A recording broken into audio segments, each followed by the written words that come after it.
Breaking news చూస్తూ ఉన్నాము. Telangana cabinet సమావేశం కొనసాగుతోంది. అసెంబ్లీ హాల్లో కొనసాగుతున్న భేటీ, బీసీ కులగణన, ఎస్సీ వర్గీకరణపై సుదీర్ఘ చర్చ, 2 రిపోర్టులకు ఆమోదం తెలుపుతుంది మంత్రివర్గం. దీనికి సంబంధించి మనం చూస్తూ ఉన్నాము. ప్రస్తుతం తెలంగాణ కేబినెట్ సమావేశం కొనసాగుతోంది. అసెంబ్లీ హాల్లో భేటీ జరుగుతోంది.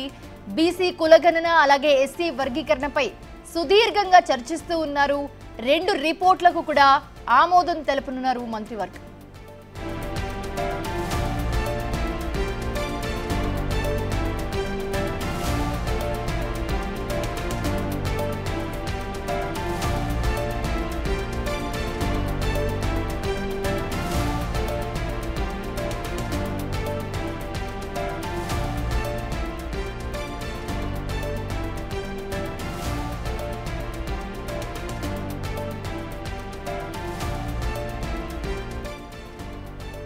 తెలంగాణ కేబినెట్ సమావేశం ముగిసింది. అసెంబ్లీ హాల్లో ఇప్పటి వరకు భేటీ జరిగింది. అయితే భేటీలో ఏమేం చర్చించారు అనేది ఉత్కంఠగా మారింది. బీసీ కులగణన, ఎస్సీ వర్గీకరణపై సుదీర్ఘంగా చర్చించినట్లుగా మనకి అప్డేట్ అందుతోంది. అలాగే 2 రిపోర్టులకు సంబంధించి ఆమోదం కూడా తెలిపినట్లుగా తెలుస్తోంది మంత్రివర్గం. దీనికి సంబంధించి మనం చూస్తూ ఉన్నాము. ప్రస్తుతం భేటీ అయితే ముగిసింది.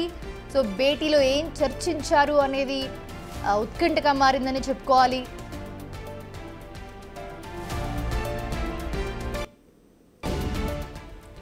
ఇదే అంశానికి సంబంధించి మరిన్ని అప్డేట్స్ అందించడానికి హరికృష్ణ జాయిన్ అవుతున్నారు. హరికృష్ణ, చూస్తున్నాము తెలంగాణ కేబినెట్ సమావేశం ముగిసింది. ఏమేం చర్చించారు, ఏమేం ఫైనలైజ్ చేశారు, వేటికి ఆమోదం తెలిపారు? అప్డేట్స్ ఏంటి?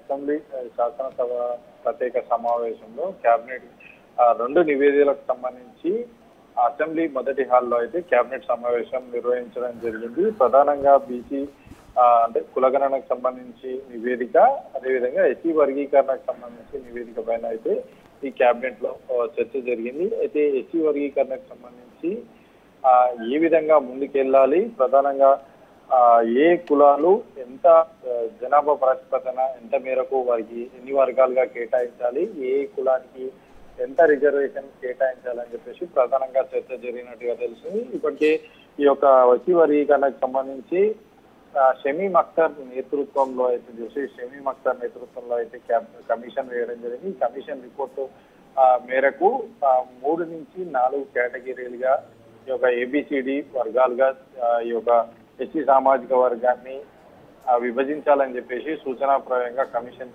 తెలిపినట్టుగా తెలుస్తుంది. దీని మేరకు ఈ యొక్క కేబినెట్ లో అయితే చర్చ జరిగినట్టుగా తెలుస్తుంది. అంతేకాకుండా కులగణనకు సంబంధించి ఇప్పటికే నివేదిక వచ్చిన నేపథ్యంలో ఈ కులగణన పైన స్థానికులకు అంటే బీసీ స్థానిక సంస్థ ఎన్నికల్లో బీసీలకు రిజర్వేషన్ కల్పిస్తామని చెప్పేసి కూడా ప్రభుత్వం హామీ ఇచ్చిన నేపథ్యంలో ఈ యొక్క దానిపైన కూడా చర్చ కొనసాగింది.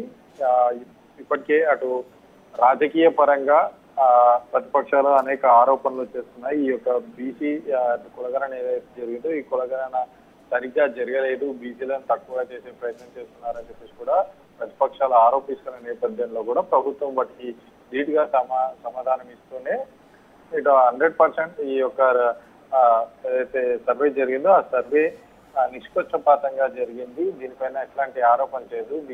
రిజర్వేషన్లు అనేవి చాలా సున్నితమైన అంశం కాబట్టి ఈ యొక్క వీటిపైన సజెషన్స్ ఏమైనా ఉంటే ఇవ్వాలి తప్ప ఈ యొక్క ప్రభుత్వం ఏదో ప్రతిష్టాత్మకంగా తీసుకొని అందరికీ అయితే జనాభా ప్రాతిపదన వారు ఉన్న రాజకీయ ఫలాలు అదేవిధంగా ఉద్యోగ ఉపాధి అవకాశాలు కల్పించాలని చెప్పేసి ప్రభుత్వం ముందుకెళ్తున్న నేపథ్యంలో కూడా ఇట్లాంటి రాజకీయ ఆరోపణలు చేయడం సరికాదంటూ కూడా ఈ యొక్క అంటే ప్రతిపక్షాలకు సమాధానం ఏ విధంగా చెప్పాలనే దానిపైన కూడా సుదీర్ఘంగా చర్చ జరిగినట్టుగా తెలుస్తుంది. మొత్తానికి 2 నివేదికల పైన అయితే చాలా అయితే ప్రభుత్వం చిత్తశుద్ధితోటి ముందుకెళ్తున్న నేపథ్యంలో అటు ప్రతిపక్షాలకు అయితే ఈ ప్రతిపక్షాల మధ్య శాసనసభలో ఈ యొక్క నివేదికలు చర్చ పెడుతూనే వారికి బలమైన అంటే వాళ్ళు చేసే ప్రశ్నలకు సమాధానం ఇస్తూనే ఏదైతే ప్రభుత్వం అనుకున్నాం ఏదైతే అంటే ప్రజలు ఏదైతే ఉన్నారో ఎస్సీ సామాజిక వర్గానికి సంబంధించి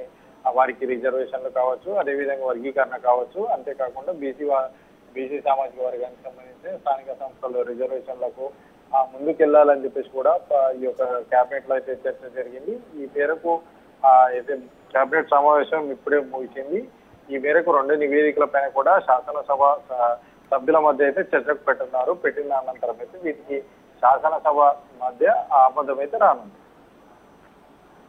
అయితే హరికృష్ణ, ఇప్పుడు ఒక ఉత్కంఠగా మారిందని చెప్పాలి. మనం చూస్తూ ఉన్నాము ఈ కులగణనకి సంబంధించి ఏవైతే మనకి రిపోర్ట్స్ వచ్చాయో దానికి సంబంధించి కూడా ఆమోదానికి సంబంధించి ఒక ఉత్కంఠ అయితే నెలకొంది. సో దీనికి సంబంధించి మంత్రివర్గం ఎలా ముందుకెళ్ళబోతుంది అసలు? అయితే వర్గీకరణకు సంబంధించి ప్రధానంగా వర్గీకరణకు సంబంధించి చాలా సున్నితమైన అంశం కాబట్టి గతంలో కూడా వర్గీకరణ ఒక అమలు చేద్దామని చెప్పేసి తీసుకున్న నిర్ణయం, కానీ అది కోర్టు తీర్పు రీత్యా అది వాయిదా పడడం జరిగింది. సో అట్లాంటి ఏవి కూడా మళ్ళీ పునరావృతం కావద్దు. బీసీ వర్గీకరణ అంశంలో ఏ యొక్క జనాభా ప్రాతిపదన ఏ యొక్క కులానికి కూడా వారి జనాభా ప్రాతిపదన రిజర్వేషన్ రావాలి తప్ప ఎవరికి తక్కువ కాకూడదు అనేది ఆ చర్చ బలంగా కొనసాగింది. అంతేకాకుండా బీసీ రిజర్వేషన్లకు సంబంధించి కూడా అటు సుప్రీంకోర్టు తీర్పున్న నేపథ్యంలో కూడా ఇటు ఎలా ముందుకెళ్ళాలి అన్న ఆ కోణంలో అయితే ఈ యొక్క క్యాబినెట్ లో అయితే చర్చ జరిగింది.